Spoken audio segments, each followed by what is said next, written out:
I just want to be very clear about what is happening today.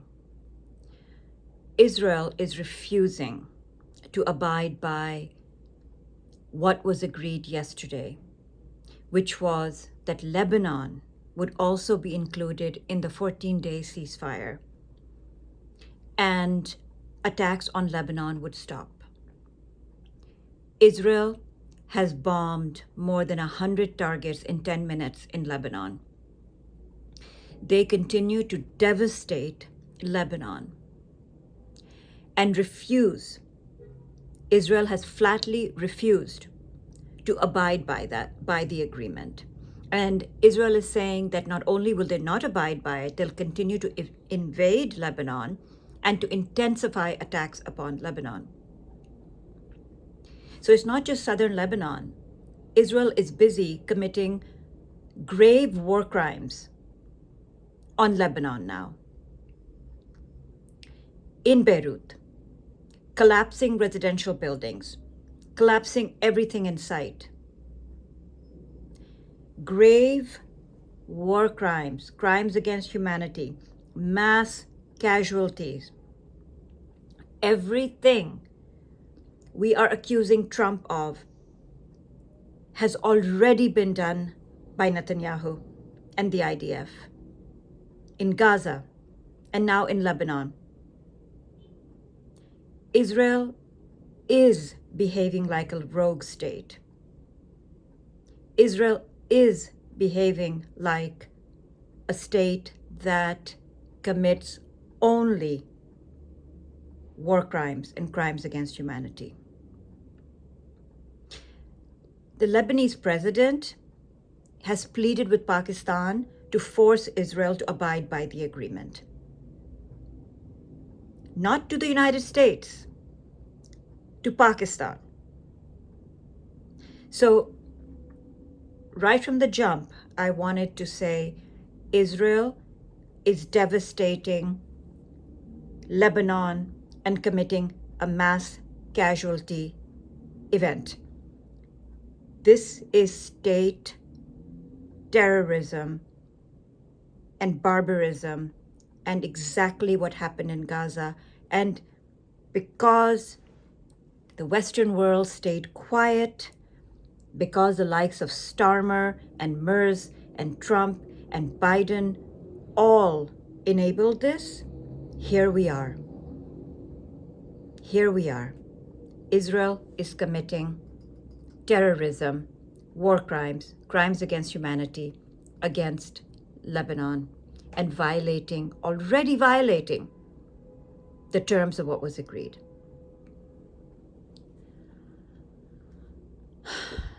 Sticking with war crimes,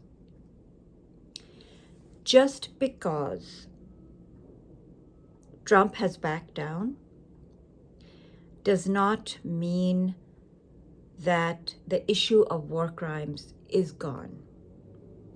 He has already threatened erasure of civilization, threatened mass casualty upon Iran.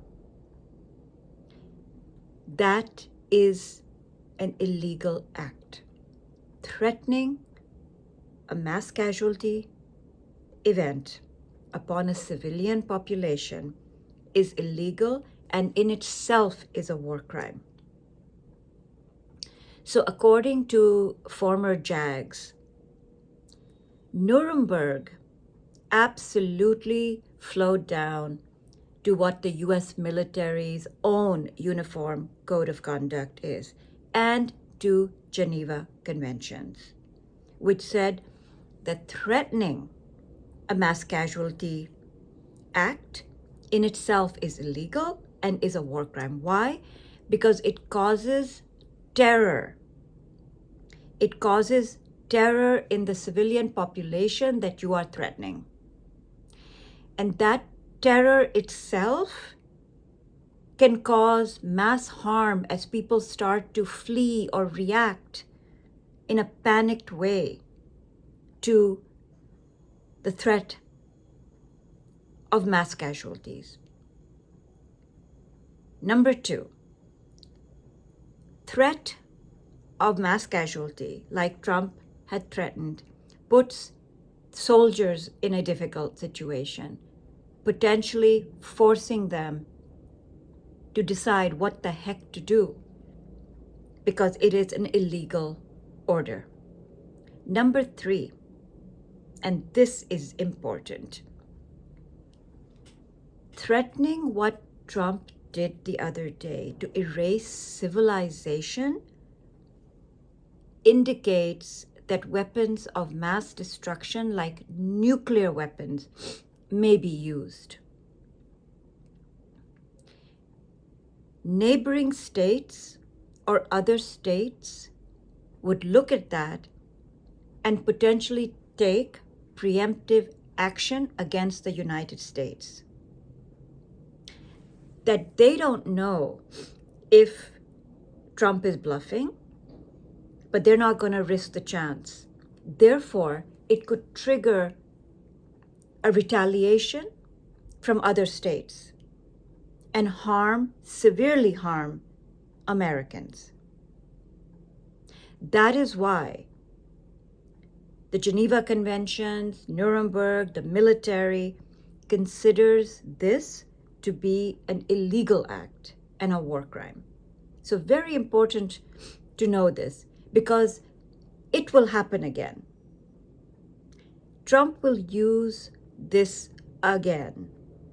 If not against Iran, he will threaten another country. War crimes charges, I can bet, are already being filed. And remember what has happened in the waters off of Venezuela and Colombia. Trump and Pete Hegseth have been killing people on the high seas. There is also an incident where they killed somebody who was raising their arms requesting help. They went in a second time and murdered him. They have been killing people without identifying who these people are. So there are war crimes all around. But one thing's for sure, Trump's threats will reemerge and they will be war crimes and illegal. So, what are we seeing today? Supposedly, there will be talks in Islamabad on April 10th, which is this Friday.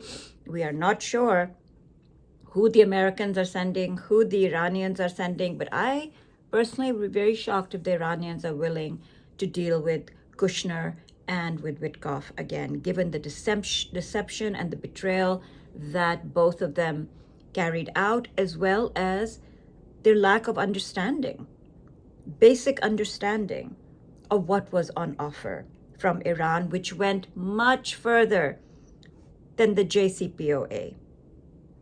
So perhaps it is J.D. Vance. There's some rumor that Ghalibaf might be on the other side. We don't know. We wait and see. The only thing we know is that supposedly Islamabad talks are happening on Friday. European leaders have popped up like zits all of a sudden. Pretty amazing. One after the other, we see their posts, whereas the last 24 hours, complete silence. Complete silence. I'm going to guess the silence was related to Israel being in the frame, condemning Trump, calling out war crimes. They would have to call out war crimes of Israel. They stayed completely silent and showed the world how irrelevant they are. They played no role in tamping down the horror, in driving towards a diplomatic arrangement. They played no role. But today, like I said, they're popping up like zit.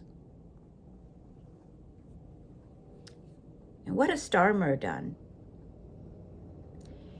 Keir Starmer and his entire cabinet stayed quiet yesterday, except for tweeting about Kanye West. He's rushed off to the GCC to try to show that he is still relevant, that the UK is still relevant. It is not.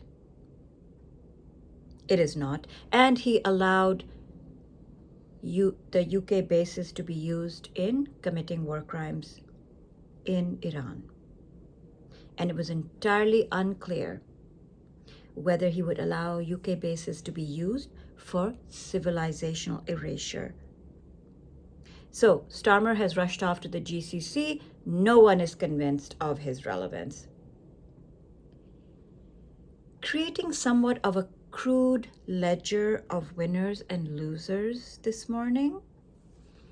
Here's who I think came out stronger: Iran, Pakistan, Oman, Turkey, Yemen,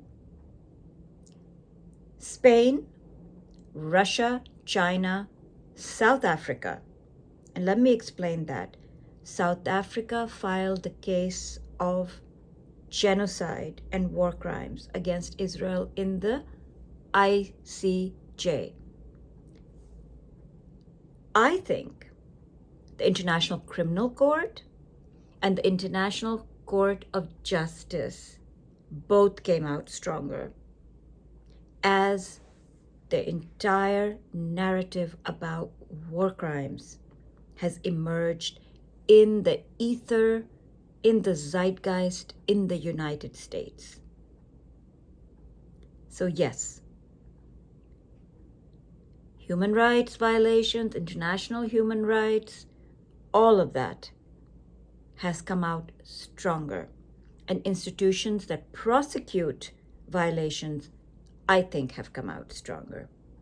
Because nobody can forget that the President of the United States threatened annihilation, mass casualties, utter terror that cannot be erased. It still hangs over the world. And we must never forget that this has happened. It now goes into the annals of history, which permanently stains the history of the United States. Who came out weaker? The United States, Israel, India, the UK, Germany, and almost all of the EU except Spain, and I will get to that. Zelensky, GCC, especially the UAE. Now, let us remember that the UAE has not only played a horrible role during this crisis, but is also complicit in committing genocide in the Sudan, where they are backing the RSF and extracting minerals and wealth out of the Sudan with their proxies, RSF, which is committing mass rapes, mass murders, mass displacements in Sudan. So yes, especially the UAE is weakened. Democrat leadership that showed almost no leadership. And two living Democrat presidents, President Obama, President Clinton, had nothing to say while the entire world was on the precipice of nuclear war. You know what they were talking about? Both of them? Basketball. That is what both presidents were tweeting yesterday.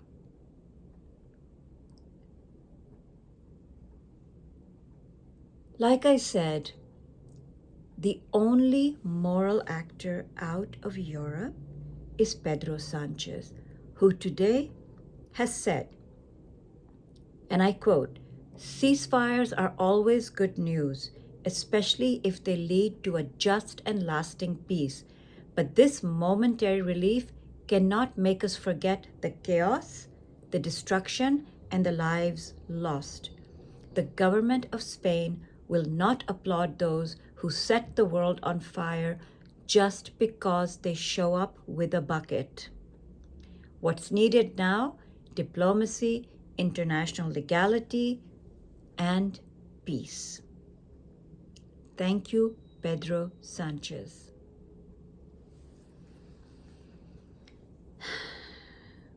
There is a video of the head of the Iranian Jewish community standing on the rubble of the synagogue which Israel hit, and Israel has admitted that it hit. It's not a rumor. Israel struck and destroyed a synagogue which someone reminded us is older than the state of Israel itself. And he said, shameful.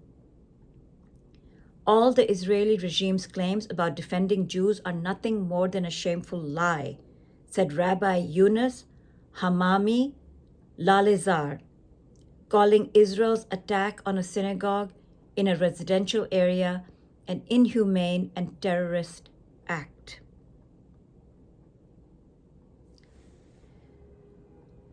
Two poems keep swirling around in my mind, especially this morning. One is The Charge of the Light Brigade by Tennyson, written about the Crimea War, about the foolish decision of leaders sending soldiers into danger. Everybody should read The Charge of the Light Brigade. I highly recommend it. Just Google it and read it. The Charge of the Light Brigade by Tennyson. The second poem is written by a very prominent Sufi saint, Moinuddin Chishti. It is written in Persian or Farsi, and it is about how never to bend the knee or extend a hand to tyranny.